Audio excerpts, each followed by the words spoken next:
Ready? Okay. All right, you gotta look cute. Are you unintentionally bringing stress from your day into your relationship? Trauma has a way of repeating itself in our closest bonds, often without us even realizing it. Let's find out more.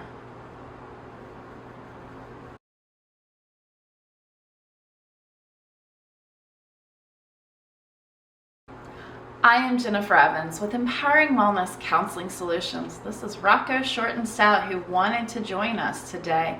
Apparently you talk about relationships and he wants you to know that he's healing those bonds too. And today we're talking about how trauma and chronic stress are the same thing, how they are influencing our relationship and really shaping the dynamic that we have with our partner. Trust that we have in our partner really makes them a target for our unresolved emotions. We know that we are safe with them, and so we often are going to them for our first projected negative energy. And that really starts to build resentment and lack of trust in the relationship. It starts to build that negative dynamic with each other. And so when that happens, what we find is that these are the bigger conversations that are really hard to have with your partner because a lot of it's unconscious. There's no motivation to suck. Like, nobody is motivated to be like, man, I really would like to suck today. I'd like to be a complete jerk. I'd like people to kind of hate me and wish that I wasn't around. That is totally against all of our biology. In fact, ostracizational trauma will say that all we want and all we need and what we yearn for is a connection with others. But because of those universal constructs, so go back to that negative dynamic and universal constructs, I'll put a video link down in the video description. But because of how difficult it is with trying to protect those universal constructs, trying to defend those universal constructs, man, does it make it hard to interact with others, especially in a relationship where you're expected to be open, emotionally available, and vulnerable. And so what we find is that as we are kind of getting into stress situations, that negative dynamic starts to kick off. And when that does, we have emotional reactions. Those emotional reactions start to trigger and create cognitive distortions or invalid data points. And as those invalid data points are coming up, it's starting to kick off the attachment cycle. Remember, there's 4 types of attachment. I usually focus on 3. I'm about to open up the door for number 4 because it's becoming very prominent. Disorganized attachment's becoming a lot more prominent than it used to. But typically when we're not stressed, we are secure. Most of the time we can give and take freely. But when a stress comes on, we are either fearing abandonment, insecure, or we're feeling like we are a burden, or we fear this obligation to be present with somebody else. And when that happens, our negative narrative kicks off, and that negative narrative says every high stress event or trauma that we have had is somehow, in order to make sense of it, our brain is somehow deep-seated, I'm not saying this is conscious, I am not saying this is conscious, but deep-seated, in order to make sense of it, we personalize it and say, somehow this is my fault. Somehow I lack the value. And that's why this happens. And sadly, high stress events and trauma happens to everybody. Technically, we are all in trauma brain. If you lived through 2020, we are all in trauma brain. An international pandemic created these restricted thoughts and actions that created a sense of lack of safety and security, one of our universal constructs. We are all in trauma brain. And therefore, we have a high likelihood for that negative narrative to come up, whatever has been created as a result of that. And then the trauma starts to come up and become the filter, the lens of how we see life and how we perceive life and how we process what is happening with those perceptions. And as we are doing this, I promise you we're coming to the point. As we are doing this, we are now in a perceived reality where we invoice our partners. So we are projecting out onto others so that we can live, and people will create and justify and validate this perceived reality that we're in. There's a lot of suffering and despair happening in this chasm as well. And that pulls us into perceived expectations. You should and could have done this. I could and should have done something. An anxious person will say I. Projected person will say you. And that leads to emotional expression, right? The explicit. So we had the implicit, this is the explicit. So we will shut down emotional dysregulation. We will have an emotional outburst, kind of that, and I go, I'm gonna say that. I'd hate to say emotional dysregulation because shutting down is, I hate to say drama queen. It's kind of histrionic, but I don't like that judgment because then shame and guilt will hold you in that trauma and you won't know how to and want to reach out to find that emotional mastery. Most of us are all dysregulated, just so we know. We're all dysregulated somewhere. Not many people have that emotional mastery down. So, kind of this, and then you have the anger, outburst. So maybe that's what I'll do. I'll do shut down, no emotion at all. Is the high emotion, and then is the anger emotion. Maybe that will be I'm trying to find what that looks like. And then that causes more emotional reaction. So it's a cycle, and each of those things are all going off and they're all feeding on each other. And as you enter a negative cycle, remember relationships are Venn diagrams. So as you enter that negative cycle, you're kicking the relationship into the negative cycle, and you're implicitly asking your partner to come into that negative cycle too. Or if they're in the negative cycle, they're negative cycling the relationship, implicitly asking you to negative cycle. So many opportunities for resentment and building these stupid bickerings that we talked about last week, but we all do it. Why do we do it? Because we're not conscious that these things are happening, and it's building and compounding.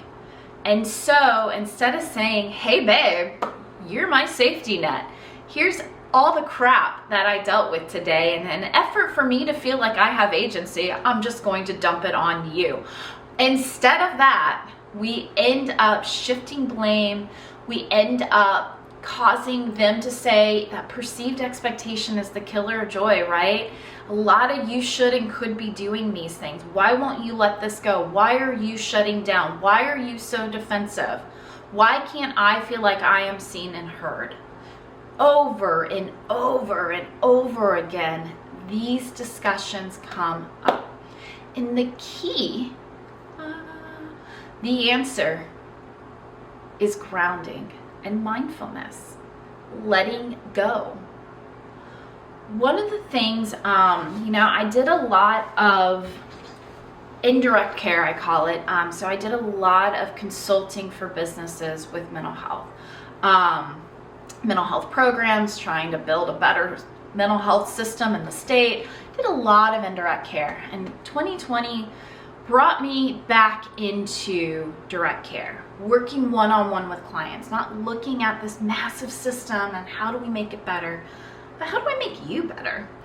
And when I did that, one of the things that came up over and over again, and I chuckle because now people are like, oh, don't put me back in that office. One of the things that a lot of people came to therapy for is they felt dysregulated, and for a lot of reasons. Do not let me fool you, for a lot of reasons. Life is not okay. We all are trauma from it. But one of the ways that we found was missing, and how we were able to build stability very quickly back into our lives, was understanding that that commute to work was a beautiful opportunity to shut the doors of your personal life and prepare yourself to open the doors of your professional life. And vice versa, as you're coming home, it gives you an opportunity to shut the door of your professional life and open the doors for your personal life. And there's a lot of value and meaning and radical acceptance all brewing, just wishing they could come out as we set an intention for those spaces, for the space itself and what we want to do with it and maximize on it, but also for the intention of what do we want to do? What's the first thing we want to do to gear shift? And one of the things that I share with my clients as we're trying to find these gear shifting, these pivot moments, and setting these intentional things and being mindful and letting go is when I was an undergrad, man, have I loved everything that I'm doing. It has been reflected from the very beginning. And I always thought, I was like, man, I'm so plain. Like there's nothing that I could say that I like. And these people, these are like, ever since I was a kid, I've been doing this. I've been doing my parents' taxes. I knew I was going to be a tax person. But as I think back and as I heal and as I grow and as I can be more mindful, I can say, wow, actually, if you think about it, what did I love to do? I loved concoctions. I loved putting things together.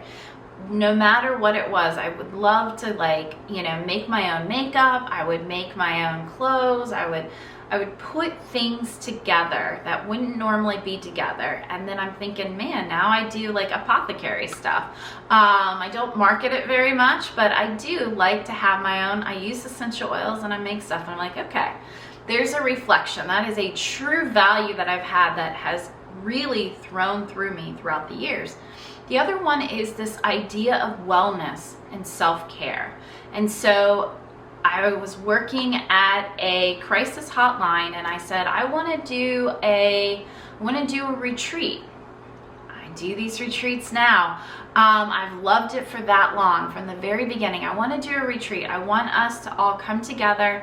I want us to be able to kind of enliven ourselves and build a unit for each other, because we do a lot of hard work, but also to have some self-reflection and growth and really find what the meaning is for all the hard work that we do. It's not just about something that looks great on a grad school application. There's something more, that we chose this instead of something else. And as a part of that, I brought somebody in from the local grief counseling center who talked about compassion fatigue, and it really started my journey with compassion fatigue. And another thing that I do retreats for therapists and first responders, and anybody who is burned out. That is really what my retreats are for, is to help you find grounding and purpose when life just feels like it has drained you. And so, as a part of that compassion fatigue, she told me about, I'm from Florida, I went to school in Florida, how she would leave that grief center. And I mean, she's taking on the world's problems at grief. And she would put her convertible top down, and she would just let all the negative energy from the day, all of her clients' problems, all of her problems, just fly out with the wind with the convertible down. Now, I never got a convertible, but I did use that premise all throughout my career. So no matter where I was, no matter how close I was to work, and we're talking, I'm over a decade now working from home, no matter what, I have a very clear stop. And when I am done with my workday, I get into my car. I guess I have a Jeep. I guess technically I do have a convertible. I just don't ever use it as a convertible. It's a lot of work with a hard top. But I get into the Jeep, I roll the windows down, and I take 20 minutes to let my little guy out. He gets his yard time. And we go somewhere. We go to a park. We go on a hike. Whatever we do, we go down to the beach. But we take that time to let the day go out and to re-identify what our priorities are, and then set an intention for what we want to do in the day. And I say that to say that it's all about letting go. It's all about being mindful. It's finding what that purpose is. And when you can let go of the day, then you can let go of your traumas. And the more that you are letting those things go, the more that you are present in the here and now to be able to engage with your partner in the here and now. Not bringing up what they didn't do, that you had to do the dishes in the morning. We talked about that last week, so go look at that video. Not to talk about how you're worried that, your mother-in-law is going to, rope you into something else that you don't want to do. Just be present with what you have in the here and now. And this is what I say with all of my success and executive clients, with all of my couples, with all of my individual patients, is the more that you are grounded in the here and now, the more that we are grabbing these leadership and executive functions, the more that we are action oriented, the more that we are enjoying it, the more that we're feeling the trust feedback loop. See, all of these things that I say, the more that is dopamine and serotonin getting in your brain. And then you put oxytocin because now it's a relationship. All of the things that you want to be addicted to something, be addicted to positive energy. It will take you everywhere in life. That flow state will allow you to build trust and meaningful relationships with your partner, and let go of all this resentment and let go of all this bickering that doesn't serve the relationship and pulls you so far away from what your goal and intention is. Set an intention for what you want this relationship is. If you are married or getting married, you're building a nuclear family. It is now you and your partner against the world. And everything else is extended family. Everything else is just details. And when you can focus on that, then your partner is going to see that. Remember, it's a Venn diagram. If you positively cycle and build trust with yourself and the relationship, then the relationship builds trust. And as the relationship builds trust, our partner builds trust and positive cycling. It's all connected. So you cannot control the thoughts, feelings, and behaviors of your partner, but you can for yourself.